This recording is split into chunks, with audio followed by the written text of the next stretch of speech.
আসসালামু আলাইকুম, সবাইকে আবারও স্বাগতম জানাচ্ছি আমাদের কানেক্টার্সের আরও একটি ক্লাসে। আমি আপনাদের সঙ্গে আছি মেন্টর হিসেবে আব্দুল্লাহ সাদমান আমি ইংলিশ ইনস্ট্রাক্টর হিসেবে আছি 10 মিনিট স্কুলে। আজকের ক্লাসে আমরা বরাবর মতো কানেক্টার্সের 3টা প্রশ্ন সলভ করব এবং প্রত্যেকটা প্রশ্ন খুবই গুরুত্বপূর্ণ, কারণ এগুলো বিভিন্ন গুরুত্বপূর্ণ কলেজের মডেল টেস্ট থেকে নেওয়া হয়েছে এবং আমরা জানি এইচএসসিতে সেই সব কলেজের মডেল টেস্ট থেকে সাধারণত প্রশ্ন কমন চলে আসে। কিন্তু আমাদের কমন পাওয়াটা আসলে মূল লক্ষ্য নয়, শেখাটা মূল লক্ষ্য।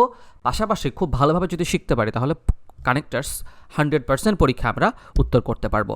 তাহলে চলুন 7 নাম্বার, এইটাতে আমাদের 7 নাম্বার বলতে আপনারা যারা অবাক হচ্ছেন, যারা এই ক্লাসটা প্রথম দেখছেন কানেক্টার্সের, তারা জেনে থাকবেন কানেক্টার্সের আরও 2টো ক্লাস হয়ে গিয়েছে, অর্থাৎ 3টা করে কানেক্টার্সের ক্লাস, 6টা ক্লাস আমি নিয়ে নিয়েছি।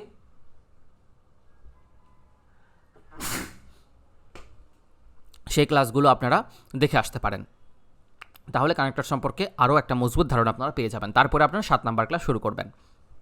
তো আমরা ক্লাস শুরু করছি কথা না বাড়িয়ে। এটা আসলে মানুষের জীবনের সময়ের মূল্য নিয়ে করা। Man's life is short dash in this short span of life. Man's life is short, মানুষের জীবন ছোট্ট, কিন্তু এই ছোট্ট জীবনে dash someone utilise his lifetime properly. আচ্ছা, মানুষের জীবন ছোট্ট, কিন্তু যদি কেউ সময়টাকে ভালোভাবে ব্যবহার করে, তাহলে কিন্তু শব্দটার ইংরেজি কি দাঁড়াচ্ছে? But. Man's life is short but in this short span of life if someone, যদি কেউ করে, তাই না, একটা কন্ডিশন বোঝাচ্ছে। ইফ সামওয়ান, তাহলে বি নাম্বারে বসাবো if someone utilises his time properly he can make his life meaningful. সে তার জীবনকে কি করতে পারে? অর্থবহ করতে পারে। Dash if a man careless about time he can never succeeded in life. দেখুন, প্রথম লাইনে আমরা বললাম যে মানুষের জীবন ছোট হলে কি হবে? টাইমের ব্যবহার করলে জীবনকে অর্থবহ করতে পারে। কিন্তু এখানে পরবর্তী লাইনে আমরা একটা বিপরীত ধারণা পাচ্ছি যে সময় নিয়ে যদি কেউ কেয়ারলেস থাকে, কেউ যদি বেপরোয়া থাকে, তাহলে সাকসিড হতে পারবে না। তাহলে কি দিব? অন দ্য আদার হ্যান্ড বা অন দ্য কন্ট্রারি বা এগেইন, যে কোনো একটা কিছু দেওয়া যায়। Again, on the other hand অথবা on the contrary. From the creation of the universe time has started its journey never to stop. সৃষ্টি শুরু থেকে সময় শুরু হয়েছে, কিন্তু এটি কখনো থামেনি। সময় কারোর জন্য অপেক্ষা করে না, আমরা জানি সময় স্রোত। Dash if someone wants to do some work he has to utilise time. তাহলে এখানে কি দিতে পারি? এগেইন দিতে পারি। Again if someone wants to do some work, কাজ করতে যদি চায় তাহলে সময়ের ব্যবহার করা উচিত। The great men of the world have used their time properly. পৃথিবীর মহৎ ব্যক্তিরা তাদের সময়টাকে খুব ভালোভাবে ব্যবহার করে গিয়েছেন। Dash it is their proper use of time by dash they have become ever memorable. তাহলে প্রকৃতপক্ষে তারা সময়ের ভালো ব্যবহার করার মাধ্যমেই তারা মানুষের জীবনে স্মরণীয় হয়ে গেছেন। তাহলে আমরা এখানে কি দিতে পারি? ইনডিড দিতে পারি, বা ইনফ্যাক্ট দিতে পারি, বা অ্যাকচুয়ালি দিতে পারি। তাহলে ইনফ্যাক্ট দিলাম। In fact it is their proper use of time by dash, by which, তাই না, যার মাধ্যমে। তাহলে কি দিব? By which they have become ever memorable. Nothing can be more harmful dash the wastage of time. বলছে কোনো কিছুই ক্ষতিকর হতে পারে না সময় অপচয় করার মতো। তাহলে লাইক বা then, nothing can be more harmful than the wastage of time বা like the wastage of time, দুটোর একটা আপনারা দিতে পারেন।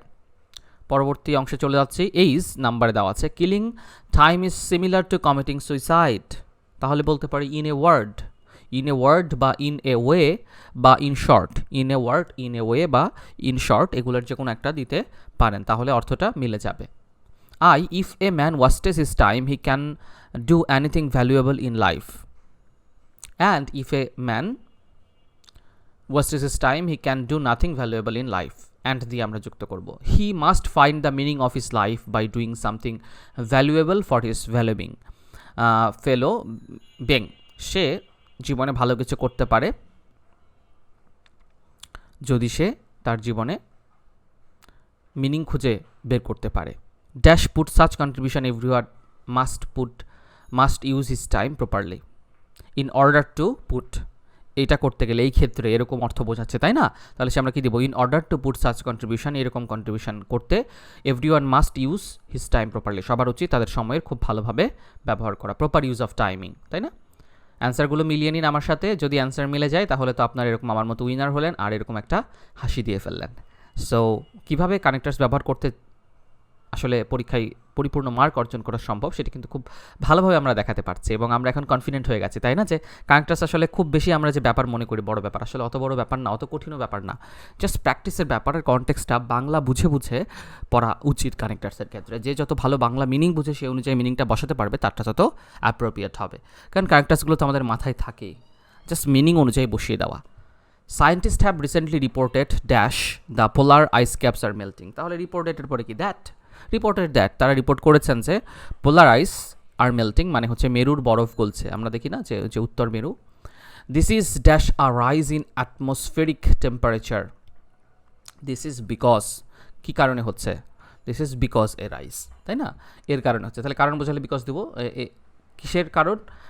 রাইজ ইন অ্যাটমসফেরিক টেম্পারেচার, এটা হচ্ছে আমাদের পৃথিবীর যে পৃষ্ঠ সেটার তাপমাত্রা বাড়ছে, নোন অ্যাজ, এটা তো আমরা সবাই বুঝতে পারছি, known as the greenhouse effect, এটাকে বলা হচ্ছে greenhouse effect.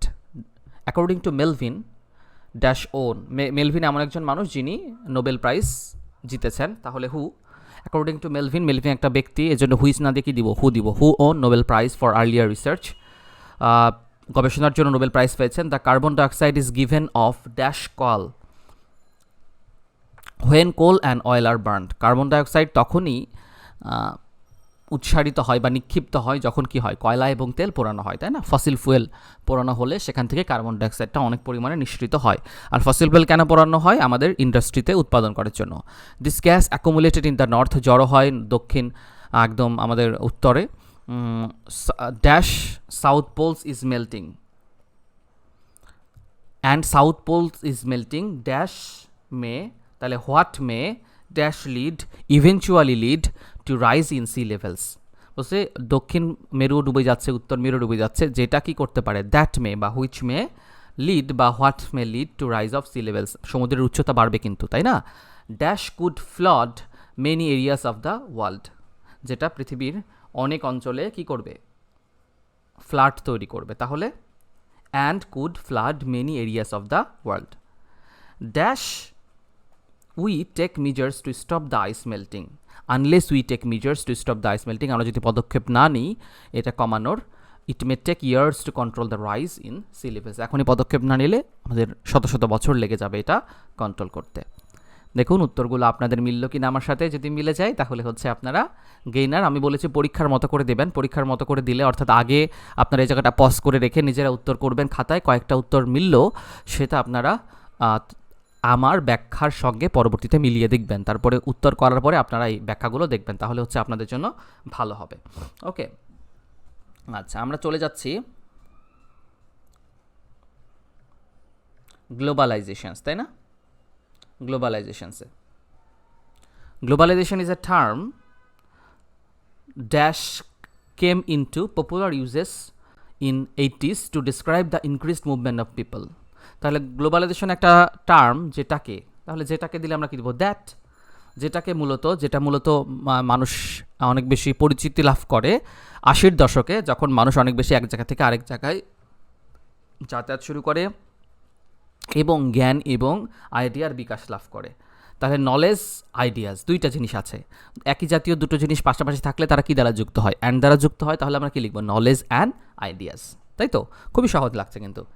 C number, though globalisation is often thought dash globalisation is often thought, তাহলে কি দিব, দো গ্লোবালাইজেশন ইজ অফেন থট, যদি গ্লোবালাইজেশনকে ভাবা হয় কি একটা অর্থনৈতিক কারণ হিসাবে, অর্থনৈতিক টার্ম হিসাবে, কিন্তু এটা কিন্তু আরও অনেক ধরনের ইমপ্লিকেশনস আছে, এটা সামাজিক এবং অর্থনৈতিক প্রভাবও আছে, শুধুমাত্র অর্থনৈতিক প্রভাবই নাই, তাহলে কি দিব, দো, কারণ হচ্ছে বিপরীতার্থক অর্থ বোঝাচ্ছে। ডি নাম্বারে, dash are the heated debate about globalisation and its positive and negative effects, তাহলে হাউএভার বলা হচ্ছে, যাই হোক অনেক ব্যাপারই আছে, গ্লোবালাইজেশনের পজিটিভ নেগেটিভ দুটো বিষয় নিয়েই তর্ক আছে, যে এটা কতখানি পজিটিভ কতখানি নেগেটিভ।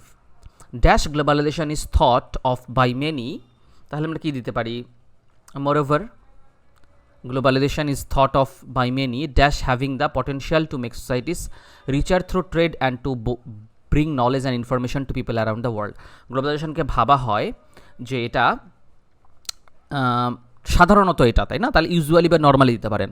সাধারণত কি করে, এটার সম্ভাবনা আছে পুরো পৃথিবীর সমাজগুলোকে আরও বেশি সমৃদ্ধ করার, আরও বেশি ধনী করার। কিভাবে? সেটা বিভিন্ন পণ্য আমদানি রপ্তানি বা জ্ঞানের এক দেশ থেকে আরেক দেশে জ্ঞান আমদানি রপ্তানির মাধ্যমে। There are many others dash perceive globalisation. তাহলে দেয়ার আর মেনি আদার্স, এটা মেনি আদার্স কি? মানুষ। তাহলে কি দিব? হু। আরও অনেকেই আছে যারা পারসিভ বা অনুমান করে গ্লোবালাইজেশনকে as contributing to the exploitation of the poor by the rich. অনেকে আছেন, গ্লোবালাইজেশনের নেগেটিভ সাইডটাও আছে, যেমন অনেক বড় বড় মিশেল ফুকো, জ্যাক দেরিতা, তারা বলেছেন যে গ্লোবালাইজেশন এটা আসলে গরিবদেরকে শোষণ করার আরেকটা অস্ত্র মাত্র। কারণ হচ্ছে এর মাধ্যমে পুরো পৃথিবীতে ধনীরা কী করে, আরও সম্পদ পাচারের সুযোগ পায়। To put a complicated discussion in simple terms, তাহলে যদি আমরা কঠিন বিষয়গুলোকে সহজ করে বলতে চাই, দে আর্গু দ্যাট এক্সপ্লয়টেটিভ ড্যাশ, এই যে জটিল প্রক্রিয়াটা অর্থ পাচারের বা পুরো পৃথিবীতে গরিবরা আরও গরিব হচ্ছে, বড়লোকরা আরও বড় হচ্ছে, এটাকে যদি সহজভাবে বোঝাতে চাই তাহলে exploitative dash declining conditions, exploitative and declining conditions, তাই না? অর্থাৎ শোষণ করার যে ব্যাপারটা, এটাকে বলে এক্সপ্লয়টেটিভ। ডিক্লাইনিং কন্ডিশনস মানে খারাপ অবস্থা। Contribute to the lure of informal extremist network dash commit criminal. তাহলে আই নাম্বারে কী হবে? হুইচ।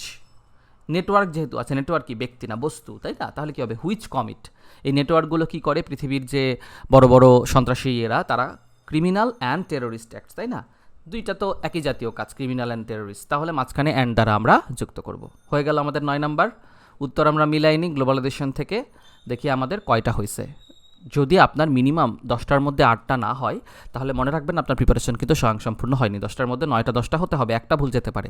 তো সেক্ষেত্রে যাদের হচ্ছে এখনও 8টা হচ্ছে না, তারা মোর অ্যান্ড মোর প্র্যাকটিস করবেন। একটা ক্লাস আপনারা 2বার 3বার দেখবেন, তাহলে হচ্ছে ইনশাল্লাহ আপনাদের পুরোটা একদম একটা ভালো কন্টেক্সচুয়াল আপনাদের আইডিয়া আসবে। আচ্ছা, last one. Trees are a vital part of our environment. গাছ হচ্ছে আমাদের পরিবেশের একটা গুরুত্বপূর্ণ উপাদান। Dash they bear a great importance on the climate and, তাই না? এটা গুরুত্বপূর্ণ এবং এটা আমাদের জলবায়ুতে একটা গুরুত্বপূর্ণ ভূমিকা রাখে। তাহলে কি দেবো? And they bear a great impact on the climate. Dash we are not careful about them. দেখেন, ট্রি আমাদের জীবনে গুরুত্বপূর্ণ ভূমিকা রাখে, কিন্তু আমরা এর ব্যাপারে কি সচেতন না। তাহলে এখানে বাট বসবে, এটা তো বোঝাই যাচ্ছে, খুব সহজ, একদম এর চেয়ে ইজিয়ার হয় না। But we are not careful about them.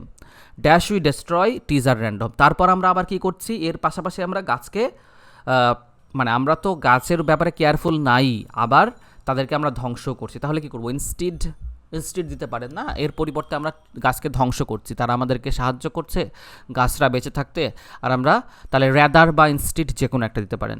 ওই যে আমরা পড়ছি না, উইড র্যাদার ডাই দ্যান বেগ, তাহলে র্যাদার মানে বোঝায় বরং, তাহলে বরং আমরা গাছকে ধ্বংস করছি, র্যাদার বা ইনস্টিড। ডিতে কি হবে? Dash one day the country will bear the consequences of the greenhouse effect. তাহলে এই যে গাছ ধ্বংস করছেন তার ফলস্বরূপ, তাই না? তাহলে তার ফলস্বরূপ, তাহলে কী হবে? কনসিকুয়েন্টলি বা অ্যাজ এ রেজাল্ট বা কনসিকুয়েন্টলি, এর ফলাফল স্বরূপ আমাদের এই কনসিকুয়েন্সটা ভোগ করতে হবে। Dash hours is an agricultural country. তাহলে এটা তো বোঝাই যাচ্ছে অ্যাজ, তাই না? যেহেতু বোঝাচ্ছে, যেহেতু আমরা একটা কৃষিপ্রধান দেশ, our economy depends on it, আমাদের অর্থনীতি কি গাছের উপর নির্ভরশীল। Dash our agriculture is dependent on rain.